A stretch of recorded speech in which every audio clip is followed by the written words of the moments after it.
So let's begin the service with a reading and opening treatment. Today I'm reading from This Thing Called You by Ernest Holmes. And in it he wrote, "There is a pattern of perfection at the center of your being which has never been touched by disease or misfortune. Your intellect senses this through intuition. Your imagination feels it by divine right. Your inward consciousness knows it through faith. What you are trying to do is to awaken your whole being into spiritual awakeness."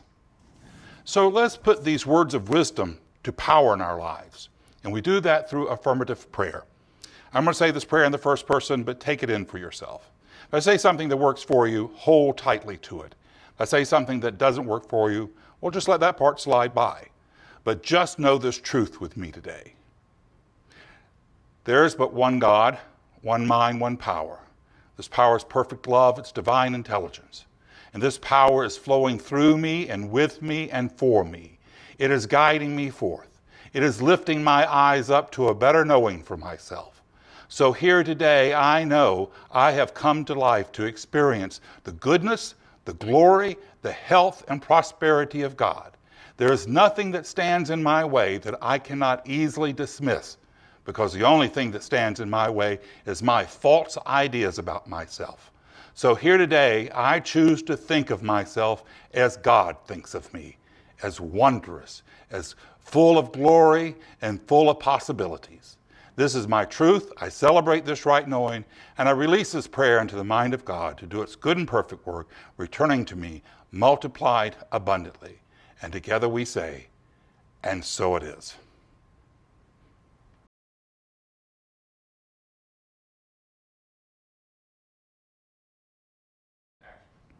Hi, so my talk today is, what is God? God is universal spirit. It's the life essence. God is all of creation. And wherever creation is, there is God. There's not a spot where God is not. God is not just loving, God is love. God just didn't create life, God is life. So it's important for us to have some part of our lives that we really love. Because if we can't love ourselves, we can't love God. Dr. Holmes wrote, "I believe that we are the direct representation of God in the physical plane. You and I are God's representative here on earth. We work for one company, and that company is God.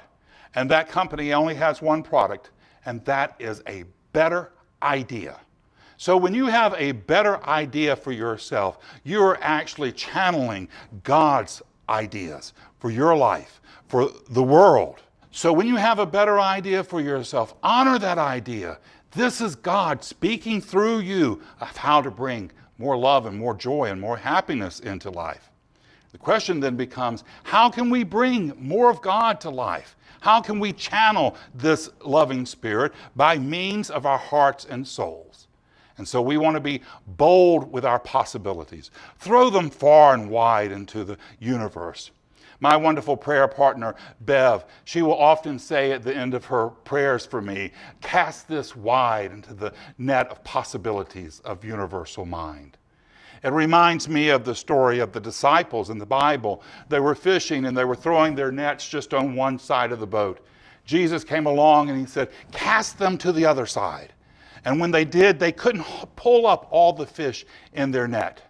What Jesus was representing was a better idea for them. And they took hold of that better idea and they put the better idea into action in their life. And that's what we're called to do today, to have a better idea and to put it into action in our lives, to believe in something possible and to work for something possible. This past week, we had the kids come in on teleconference for the Venus Manley Scholarship Program. That's one of my favorite times of the year because these young people, they've all had challenges, and to hear them and to hear their aspiration, it just warms your heart. One of the young men, he's wanting to go into the career that his father has been in. His father is a pharmaceutical salesperson. And this young man, that's what he wants to do. But he's terrorized by math. And so he's worried about being able to handle the college math. One of the really lovely things he said was when we asked him, "Who is your hero?" He said his dad. I haven't met his father, but he has been able to do something really wonderful with that young man. Their love and admiration is an example of God's love walking the soil of St. Augustine. As I mentioned, he's terrorized by the thought of college math. And I shared with him that when I was going to college, that I was really terrorized by college math as well. I hadn't had a good background in math, and so I figured out which degree I could get that would have the least math. And it was one that I was also interested in, psychology. And the only math course I had to take was statistics. I held off taking statistics till my final year. And I studied hard for the first test of it. And when I went in to take the test, I flipped the test over, and it could have been written in Greek for all I could read. I couldn't understand any of it. And I think I actually almost had a panic attack because I went and talked to the professor, and he was very kind, and he said, "Don't worry about this." He said, "Go home, study over the weekend, and come back on Monday and take the test again." Well, actually, I was working nights from 11 o'clock at night to 7 in the morning at a psychiatric hospital, getting myself through university. I was one of the orderlies there. Now, a fellow orderly was an older guy. He seemed old to me at the time, but I'm thinking he probably was just in his late 50s. He lived on the south side of town, so it took him hours to get to the hospital. He rode on the buses. He also had a very severe curvature of the spine, and so he walked with a pronounced limp. When you first met him, that's what the first impression of him was here was an older man with disabilities. But after you got to know Ray, he was so impressive in the strength of his personality and his kindness and compassion that you discounted his disability at all. You didn't even see it anymore. I was sharing with him my problems about taking the test, and he had a suggestion for me. He said he had studied hypnosis, and he could do a couple of sessions on me, and he could allow me to help me to relax so I would be able to take the test on Monday and pass it. So sure enough, he did a couple of sessions with me, and that Monday I went in to take the test. Not only did I pass the test, but I made 100. What Ray was able to do for me was to release the block of my fears and anxiety. And by doing that, I was able to allow the wisdom that I had already collected in my consciousness to flow through. When we allow ourselves to stay stressed out and worry, we are blocking all the good that comes through us. It's through our ability that we are conduits for the love and joy of Spirit. Our ability to think, to know, and to act are direct channels for universal possibilities in life. The only God we can know is the God of our understanding. That's the God that has power in our lives. The one we decide is true for ourselves. That which we have accepted and that which we can believe has power. What is the good we can create in our lives using this God of power? And can we do more of it? And certainly we can. And it doesn't have to be with discipline or sacrifice. Some of those things may be necessary, but if we're in a God path, if we feel what we're doing is supported by God, those things won't seem so burdensome. Dr. Holmes wrote, "The divine nature is infinite, but we can only know as much of it as we can embody. And there's no other way for God to have itself known but through us." When we have a better idea, we are in fact bringing universal mind in our lives. If we stay focused on the misery and suffering of life, that's what life in God becomes to us, more misery and suffering. But if we proclaim the goodness and love of God and the admiration and love for a young man through his father, then Spirit and life becomes more love and admiration through us. Through our recognition, we give it energy. And then when we put our hands to work at creating more, that's when we can, as my mom used to say, that's when we cook with gas. That's when we really give it power. You know, when I first came to St. Augustine, I drove a Jaguar, and sometimes I would take it out on the highway, and you could really punch the Jaguar, and it could just open up with energy. My partner Tom says that I brought more people to Jesus in that Jaguar than Billy Graham could ever hope for. I'd look at him and I'd say, sometimes the cat's got to jump. And that's how I feel about our time now with Spirit. Now's the time for us to step up. Now's not the time for us to be timid or weak or to tell ourselves that we're wounded or a victim. Now's the time for us to step up into our full glory of ourselves, of what we can do and what we can make happen in our lives. You know, each of the 6 kids that came in to interview for the Venus Manley Scholarship, those kids have had such challenges and such hurdles to overcome. Can you imagine what middle school is like for a kid with challenges? One of the young ladies, she is obviously a writer, and her thoughts were so profound. She said, I don't think of myself as having disabilities. I just think of myself as different. She says, I am just one of the variety of the human condition. She said that even though at this point she's accepted a lot of the challenges that she has to overcome, she still in times will ask herself, why did I come to life with these challenges? And I don't really have a great answer for that. I know some people in our teaching say that in the spirit life that we map out our lives and we accept the challenges and hurdles that we're going to have to overcome. I can only hope that I wasn't that stupid in spirit life to sign up for all the challenges I have. So I don't have a great answer for her. But what I do know is the truth, is that any of the difficulties in her life, that they are enabling her to even bring a greater blessing to life. It's like the imagery from Our Lady of Guadalupe. The peasant comes with an apron, he unveils the apron, and a multitude of roses falls forward. This is what Spirit is allowing us to do. To whatever your challenge is, if you will walk with Spirit, as I said last week, have a closer walk with Spirit, Spirit will allow you to bring a multitude of blessings forth in life. The challenges we confront can transmute into blessings by means of me and by means of you. Dr. Holmes, a founder of our teaching, he says there's an unfolding principle within each of us, allowing us to move towards greater expression of freedom and love and life. So now's not the time to hold back. Now's not the time to be timid. You're needed and necessary on the front line of creation. Dr. Holmes concluded his chapter by saying, I believe in a church of happiness and joy.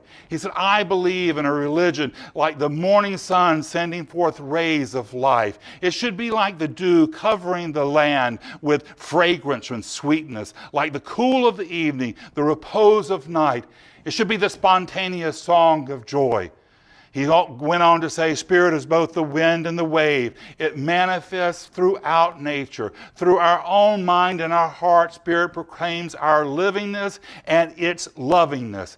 Through you and through me, by you and by me, God lives, it loves, it speaks. Our lives are God's prayer of goodness and glory made manifest in the here and now. New heaven and new earth flowing through you and me when we lift our eyes up, when we lift our eyes to a better knowing for ourselves that we are here to experience God's goodness, God's love, God's joy here and now as we walk the soil of St. Augustine. It's within every one of us to do, and now's the time. It's the truth in your life today. It's the truth in mine, and so it is.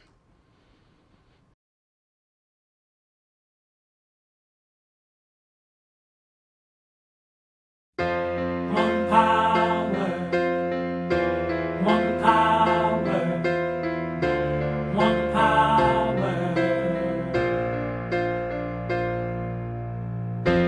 one power, one power, one power.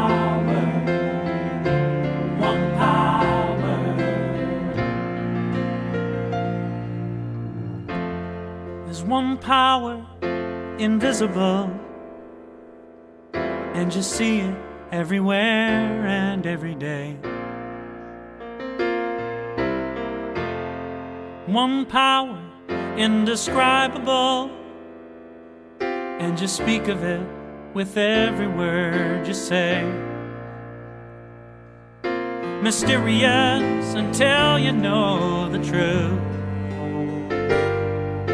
as simple as the love inside of you. Call it God, call it Spirit, call it Jesus, call it Lord, call it Buddha, Baha'u'llah, angels' wings or heaven's door. But whatever name you give it, it's all one power, can't you see? It's the power of the love in you and me. One power, one power, one power, one power.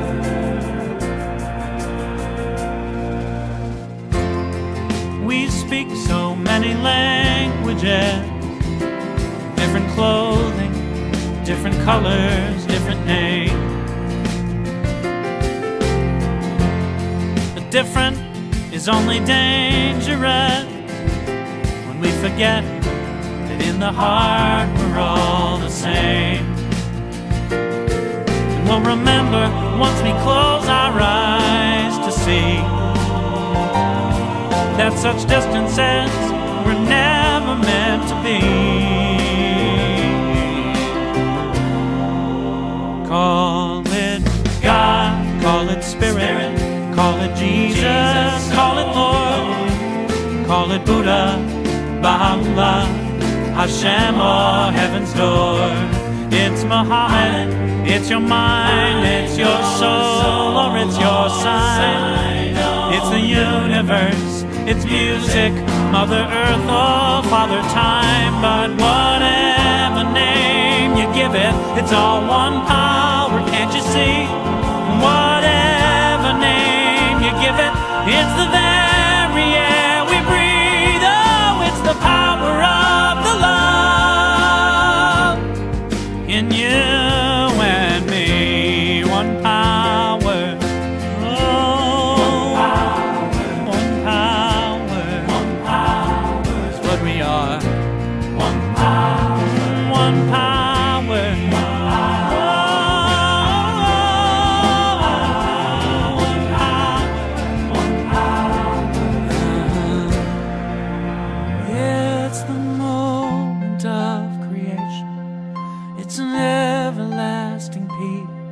It's the freedom of forgiveness. It's the sweetness of release. It's the joy of inspiration.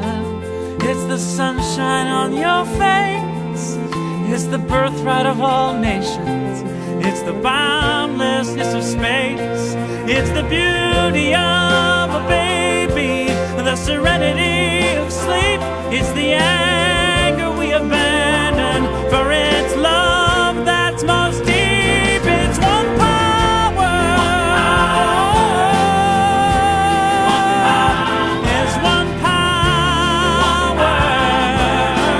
What we are is one power.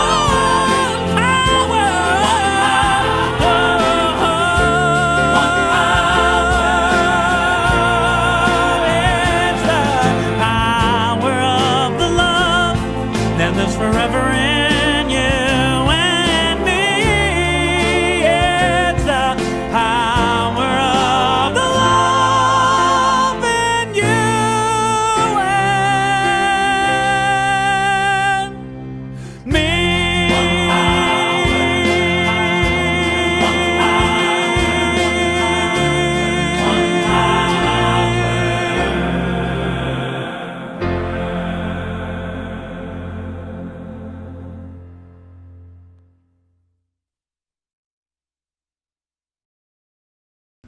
So let's conclude our service today with an affirmative prayer. I'm going to do this prayer in the first person, but take it in for yourself. If I say something that works for you, hold tightly to it. If I say something that doesn't work for you, well, just let that part slide by. but just know this truth with me today. There's only one God, one mind, one power. That power is perfect love, it's divine intelligence. That power is flowing through you and through me for our good. It is showing up as our love, our joy, our happiness, and prosperity. It is flowing in our life through our best ideas for ourselves. So here today, I turn loose of every negativity. I turn loose of every victimhood. Here today, I proclaim the good of my life. Here today, I see myself as God sees me, bold and dynamic, loving and compassionate. I move forth in my life with the bright light of God's possibilities. And today, I'm saying yes to it all. This is my truth. I celebrate this right knowing, and I release this prayer into the mind of God to do its good and perfect, bold and dynamic work, returning to me multiplied abundantly. And together we say, and so it is. All right, my friends, know this truth with me. Your life is not a problem to be solved. It's a miracle unfolding. Your job this week is to go name your miracle, to proclaim your miracle, and to make it your own. God bless us all. Until we see each other again, this is Reverend Ken. Many blessings.